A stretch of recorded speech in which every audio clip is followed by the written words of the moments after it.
第8课，耶稣去马大甲玛利亚的厝。伫耶路撒冷的附近有一个乡舍，叫做伯大尼。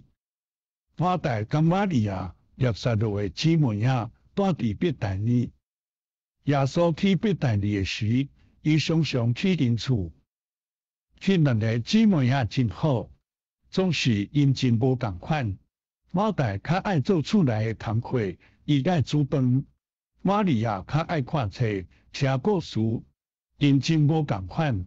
马大较爱做工课，玛利亚较爱看册。有一日，耶稣去因厝，因真欢喜耶稣来看因。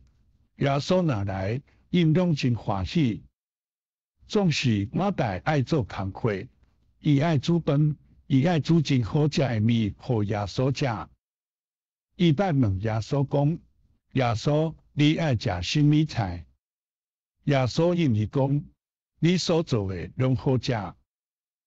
耶稣伫因厝内的时，马大甲玛利亚做无共款的代志。马大煮饭，玛利亚坐伫耶稣的骹前。玛利亚坐伫伊的骹前听伊的话。耶稣甲伊讲上帝的代志，玛利亚坐伫真注意听。玛利亚心真欢喜，迄日玛利亚坐真久伫听耶稣。马大电话耶稣讲，无人要帮赞我今仔日真无闲，我着煮饭，我着做厝内的工课。玛利亚拢无帮赞我，伊今仔日只有坐伫遮听你所讲的话。你着叫玛利亚来帮赞我做厝内的工课，工课做好才来听。耶稣甲马大讲：马大，你的心真无闲，你爱做真侪代志。你爱煮饭，你爱做厝内的工课，做遮的工课真好，如果你点一项。玛利亚一件较要紧的代志，我袂通叫伊无做，我袂通叫伊帮赞你。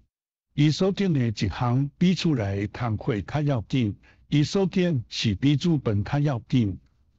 玛利亚所点的是听上帝的道理，上帝比世间的代志较要紧。